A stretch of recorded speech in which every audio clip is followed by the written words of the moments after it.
you. And Peter is here to help us swim through these difficult economic times and learn how to invest our money wisely and be more careful with it. And today's topic, I think, is more about education. It does make my heart good to introduce you to Peter. My sorry for the noise, but we're filming live today from downtown Durham. Hello, Peter. Oh, welcome, Durham. I hope everything's well. I'm going to beam out so that or shut my mic off. Okay, no problem. We'll call you in for the panel discussion. Welcome, everybody, to Wall Street Hackers. And it's October 24th, 24. And so you can catch a new episode every week, or most weeks, I should say, starting at Thursdays at 1 or Saturdays, depending on your distribution channel. So we start with the markets.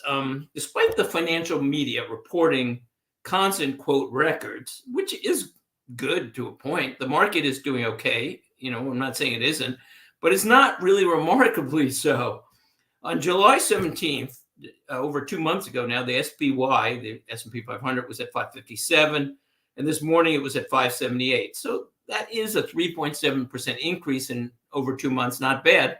On the other side, we're heading into an election, and also Israel may attack any day now, and that 3.7 could disappear any moment now, or maybe not. But in any case, so it's not really remarkable that we're hitting records, but even more importantly, in the long run, I point this out a lot. The market is a decent place to be in the last few years. But in December 21, the SPY, S&P 500, was at 477, and this morning again, it was at 578. So that is a 21% gain, which isn't bad in 3 years, but then subtract inflation, which I figure on a compounded basis, really my estimate is about 15%. So you're earning about 2% in real terms over the market. It's not bad because you're staying ahead of inflation, and a lot of people are happy with that nominal return, but we hope for more, one, and two, it's not quite as remarkable as record sound, because that keeps the momentum going, and that's fine, but it's not really fantastic, let's put it that way. So I have no idea what obviously will happen in the election, and I know that probably my audience, I'm sure, and almost everybody in America is divided by the media mainly. I blame them for being so slanted on both sides. But it's my guesstimate that if Harris wins, it'll drop 5 to 20%. But it depends on what Congress does. So if Congress splits, then maybe down a little to 3 to 5 or whatever. But if it's more of a Democratic control and Harris, then that could drop 20% easily or more. And then maybe it'll be gradual, or it could be very sudden, but it won't be good for the market. So it's making it very hard for me to predict what's going to happen in the next 2 weeks. So I had to put it this way, but I'm actually looking forward to the end of the election either way, because it's an unpredictable factor. Not to mention, again, that Israel is pretty much sworn to return fire at Iran, and we really don't know how big that will be, but they could easily attack the oil fields. The Biden administration wants them to delay it especially until after the election. Whether they'll do that or not, who knows? It's only the Israelis know at this point. So that said, we'll see what happens, really. The market in the long run, of course, is still the place to be, we believe, but it's swimming against huge tides in terms of government debt around the world, deficits, and actually whoever gets in, although I have more confidence in Trump trying to deal with this matter because I think he has more economic knowledge, and it's going to be a huge economic issue either way, though, for the markets and the economy to deal with, that maybe they can do it. Quote of the week, and this kind of goes along with what I've been saying for months at least, if not years. This comes straight from Barron's Daily. Something strange is afoot in financial markets ever since the Fed's jumbo half-point cut last month, which I criticized. Longer-term interest rates have been creeping up. That shouldn't happen. Another point, the market didn't believe it. So they go on. It's not the only thing that's odd. Gold prices are hitting records. Footnote, that is our discussion of the week, a little bit of allocation to gold. And Bitcoin is booming. All the while, the economy is doing just fine. Unemployment remains low, and the International Monetary Fund says global growth looks good, at least for now. To make sense of it all, you have to look at how expectations for inflation are shifting. It's true inflation rates are coming down, but that doesn't mean the battle against price increases is over. Just what I've been saying, that I was not convinced for a long time. The worry is that inflation will pick up again, which means the Fed will have to keep rates higher than normal. This is one reason why longer-term rates, as well as traditional inflation hedges such as gold, have been rising. So the markets are not convinced. I'm not convinced.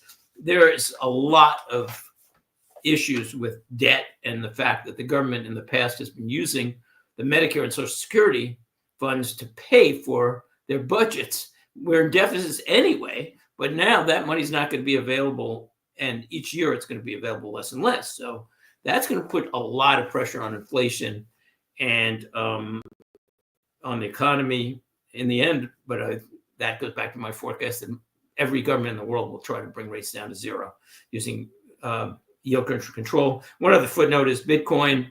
We're not positive on it. We've said for years that it could go to $1 million or $1. It's totally speculative. There's no real fundamental value there, except for maybe for gaming. But the facts are that, one, many countries are ready, and many more, eventually the United States will develop a digital currency of their own. So that's backed by the United States, not by somebody like Satoshi Nakamoto. Nobody even knows.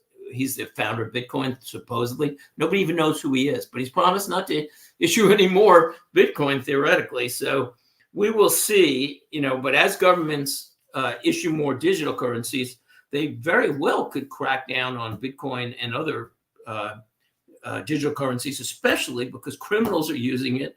It is used for tax evasion. And also there's exorbitant energy use, and energy is a big issue anyway. The mining for the Bitcoin uses so much energy. It's phenomenal. I think it was Mongolia stopped it. I think at one point it was using a good percentage of their energy on mining. So what to do? Basically, we always stay with the same philosophy. I did get more and more defensive over the last few weeks. I actually dropped MPLX and SRTF which are two of our largest allocations in equity, 10% each. I feel like they can do well in almost any environment, macro environment, but I'm just watching right now, and I'm cautious about everything right now in terms of what's happening with those two issues, the election and oil. So we still, of course, believe in the long run, the only place that makes sense based on hundreds of years of studies is to be in high dividend stocks, dividend growth stocks, REITs, but only selected REITs, and MLPs. And of course, we want the kind of high cash flows that we always look for safety, good balance sheets. And so we will see in the next week and a half where we go on that. But regardless of the macroeconomic conditions, the point I make sometimes is if I was buying a dry cleaner or a pizza parlor or some other small business, I wouldn't be saying, well, what are macro conditions? That might go into my thinking. But in the end, I like to buy businesses that generate income, just like a pizza parlor, and that look solid and can generate more in the future. So that's the philosophy, and it's been the winning philosophy over the years. 4 most interesting stories of the week. Interesting story number 1. People watchers know I'm not a fan of Harris at all. Obviously, some people like her and they don't even want to hear it, but they probably listen to left-wing media, and some people love it and they probably listen to right media. And I don't expect to convince too many people. I try to do what I can. But I believe there's 2 main problems. One, I totally believe she's a socialist based on an entire lifetime of her comments, of her actions, and everything. And I believe that she refuses to answer questions, which she just dodges question after question because she doesn't want to explain what she really believes in terms of policy. A perfect example of this was her interview with Bret Baier the other day, which was actually her first difficult and challenging interview because she's generally avoiding difficult and challenging interviews to begin with. She came in late, and so it actually shortened the amount of time she would be interviewed. She was late to the interview. So in the 27 minutes, that alone was a dodge, but 27-minute interview, I almost want to say, guess how many times she said one of 2 things, but she said over and over again, to substantial questions of economic policy and other issues, immigration. I was raised in the middle class. Okay, that's good that you were raised in the middle class. But the other thing that was amazing was she actually answered the questions during 27 minutes by saying Trump's name 23 times in 27 minutes. Now, that's not a substantial answer to what you would do in the White House. And if she is elected in the White House, it's not going to be grounds for policy. Yes, we realize that you think Trump is a fascist or whatever, and you criticize his divisive language, which is amazing. And I don't even think she gets the fact that they're calling him a fascist and Hitler, and says we're going to get away with the divisive language of Trump for the last 10 years. There's a certain logical non sequitur there, I would say. Number two, besides being a socialist, and for open borders, which I think is pretty clear based on everything, I believe that she's really not very competent. Now, I actually would have much preferred Joe Biden, even though people have doubts about him. Here's the thing. Here's her history. It's amazing. First of all, she failed her bar exam, which by itself isn't the end of the world, but she failed it the first time she took it. I passed. And she also took it 1 year later and did pass.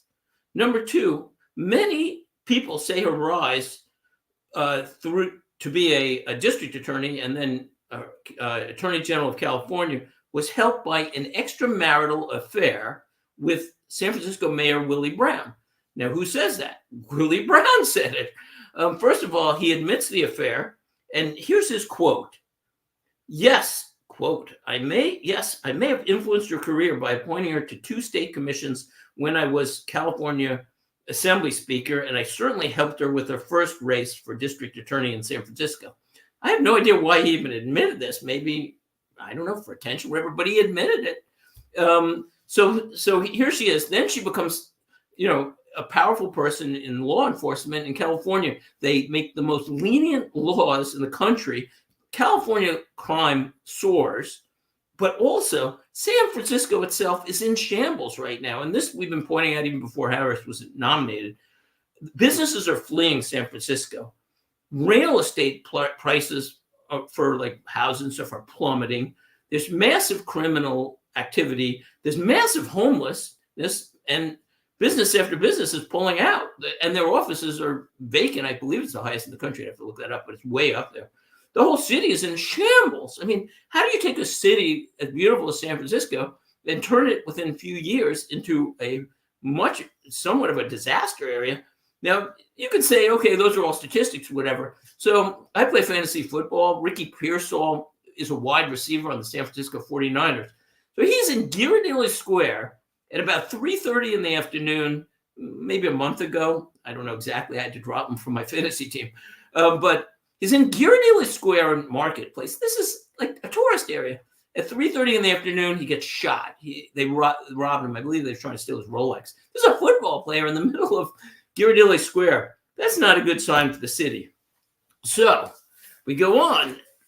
We look at her as vice president. She's been asked over and over, and so many people, what are her accomplishments? I cannot find any real accomplishments. Some people say she was border czar. They deny it now. They accepted it before, but either way, she had a key role in the problem. So she has a key role in the problem, but she never visited the border until recently. That doesn't seem very ensuring to me. Finally, says she has great ideas. She's going to implement great ideas, but she's been vice president for 3.5 years. She might have mentioned these ideas to either President Biden or publicly. So the whole thing, it just seems like it's really amazing that it's going to be a close election and it could go either way. But it's really, I say sarcastically, a really good idea. Let's put a socialist in the White House who probably can't even execute socialist policy in an efficient manner. In other words, I'd rather have a socialist, maybe like Jill Stein or somebody. If you want to go socialism, go with somebody who understands economics a bit, even if it's socialist economics. Anyway, turn to good news for a change from that story. Interesting story number 2. Really good news. Researchers say Arkansas may have 19 million tons of lithium, critical for battery power. So a new study led by the U.S. Geological Survey found a huge amount of lithium reserves in southwestern Arkansas, and that could meet the rising demand for lithium in EV batteries. The study estimated that between 5 million and 19 million tons of lithium reserves are present in the formation.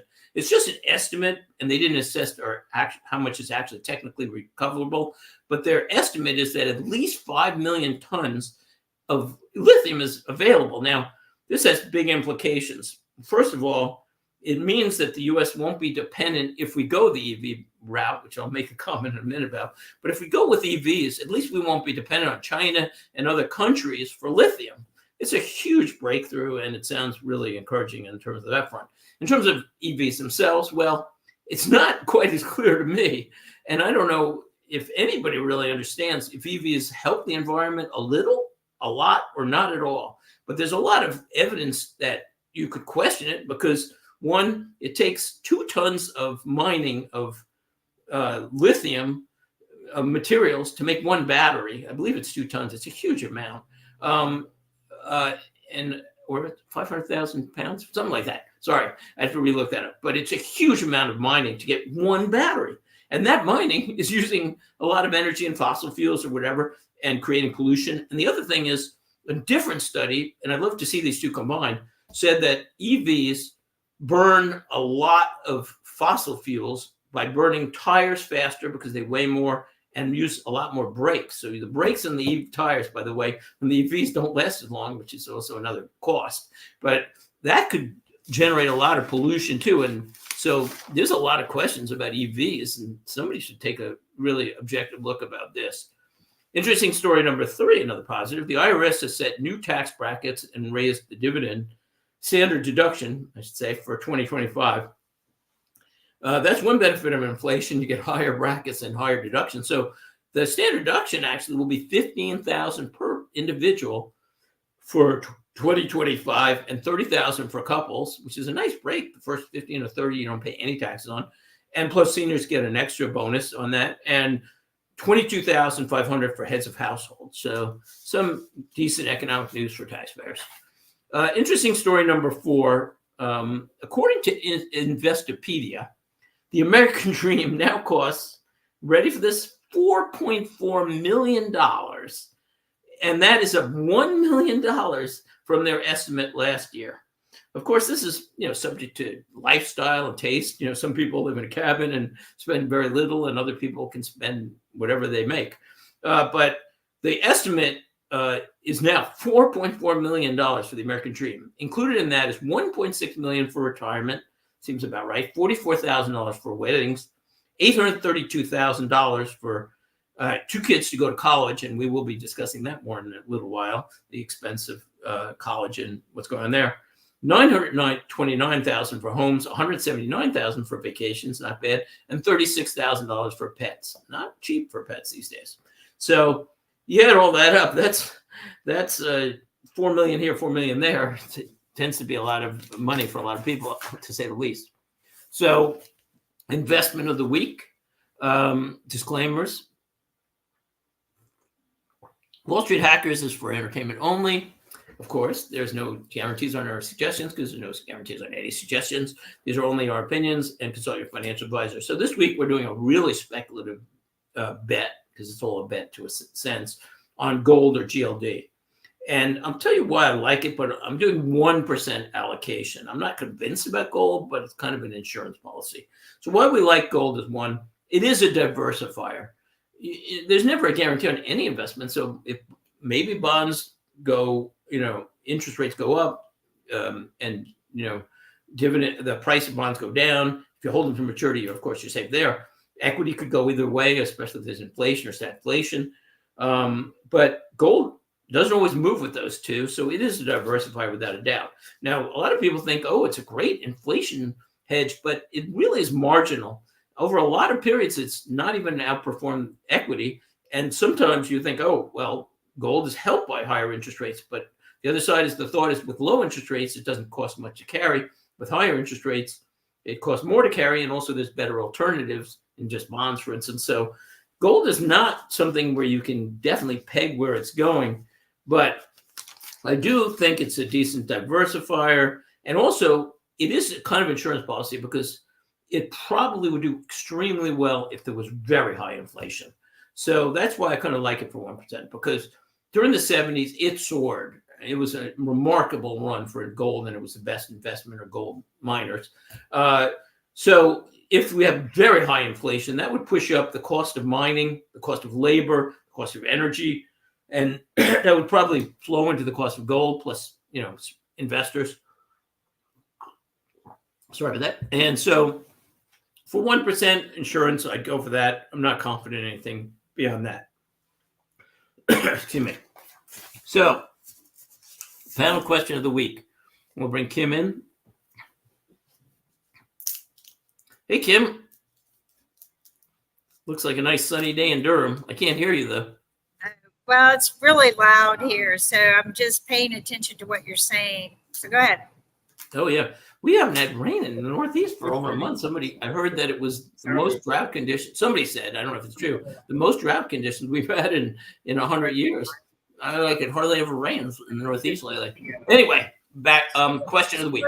What can be done with the education system and in the U.S.? So, background. According to Pew Research, only 28% of U.S. adults believe America is the best or at least an above average education system. So not a lot of confidence there. In fact, in 2022, the U.S. ranked 28 out of 37 OECD countries in math. But it surprised me a little bit, come in 12 out of 37 in science.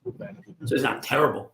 28 out of 37 and 12 out of 37, though, is not great, considering the U.S. spends the second most per pupil among the OECD countries. And I was surprised by this fact. Tiny Luxembourg is the country that spends more. It's very tiny, but they spend a lot on education. But again, the U.S. ranks isn't great. One study said the U.S. spent 40% more than the average OECD country. So we're not necessarily getting our bang for the buck. At the college level, many critics feel that too many colleges are focusing on indoctrination, on anti-American thought, on socialist thinking, rather than teaching critical thinking skills. As everyone knows, college tuition rates have soared for greater than inflation, have left the middle class and many graduates with huge debt burdens. And that's been obviously a big issue.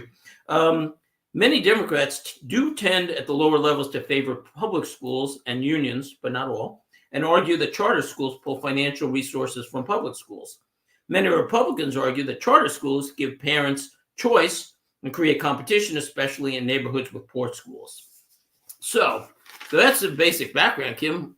We have about 6 minutes, which is pretty good for our show because we usually run out of time, so we'll give you a couple of minutes. What do you think about the education? Sorry about the background noise here. So it's not bad. It's not bad at all. I mean, I've learned a lot about our education system over the years with my children, my sister's children. I would help her get them into school. And I liked some of the traditional schools. We can't get rid of the public schools. The charter schools are good, but they lack enough funding as it is. They're not paying the teachers well enough.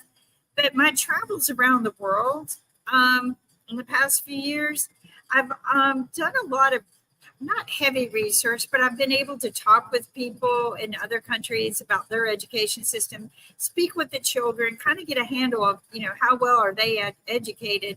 And I have to say, in some of the countries, I'm so impressed with their education systems. They invest a lot of money in them. The children, by the time they're 8, they can speak 3 or 4 different languages. They understand financial situations. They understand the financial situation their country's in. And it's amazing to me because they speak with you almost as if, I feel like I'm talking with, a 25-year-old, somebody who's graduated from college. And so this says a lot about the education system, not just about the parents, but the education. So I think that there's a lot that we can do. I think the first thing we need to do is emphasize on financial literacy for our children. And then focusing on whether they're charter schools or whatever, I feel like that we just need to spend more money and invest more money in the public school systems. And if people don't want their children to go to public schools, then they could do like a friend of mine did. She started her own private school. and she's got 10 kids there. They hire their own teachers. They're their own school board, but she spends her own money on it. But I don't think our taxes should go towards homeschooling. I think that if people are homeschooling, they should get some form of tax deduction for that. But I don't think that we need to be taken out of the public schools because that's not an equal opportunity. But I think we Okay, can perfect timing. Okay, Yeah. so some of that I agree with for sure. I'm not big. People have a right to homeschool, but I'm not sure that's the way to educate the American public. But so I have three conclusions. Number one, this is where I do go a different route. At the pre-college level, I think it would be a tremendous boon to encourage charter schools nationally. And my evidence is that Florida passed a law just a very few years ago that gave $10,000 credit per pupil. And I love the way this is structured. So it could be used for charter schools, private schools, or for tutoring, which is a perfect option for each person. It's like, okay, you don't want charter schools, $10,000 for tutoring sounds good. Either way, it's going to a good purpose.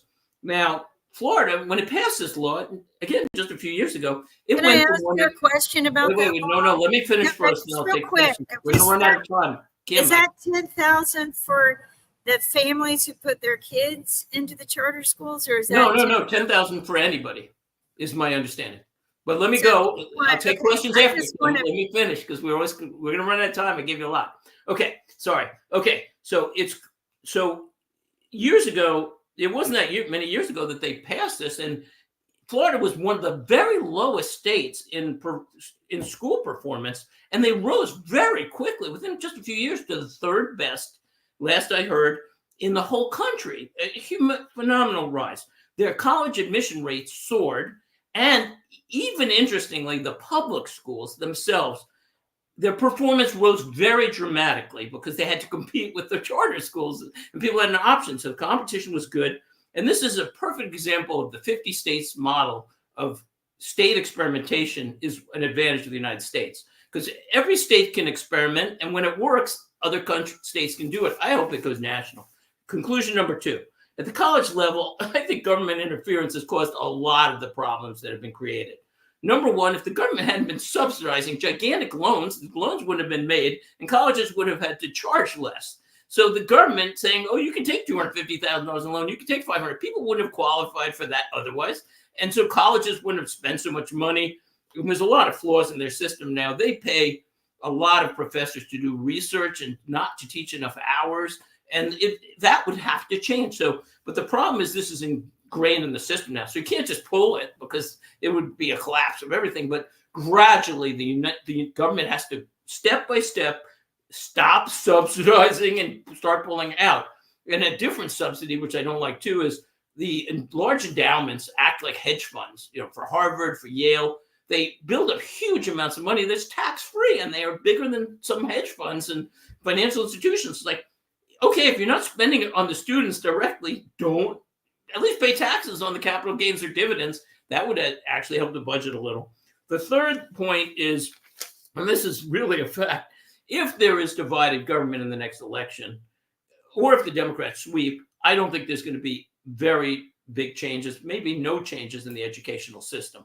The only way that there will be, and we'll see what happens, is if the Republicans get all three branches of the Senate, House, and the executive, or maybe if they get two of the three, maybe the executive and one of the two, and it's close, and some Democrats swing over to support charter schools. But otherwise, it's never going to change. And like the gridlock in most of our country, gridlock can be a good thing or bad thing. The market sometimes says they like gridlock, but it's not always great. But we're out of time. So as Kim always says, get healthy, get wealthy. And Kim, I will see you next week. And audience, see you soon. Thanks for watching.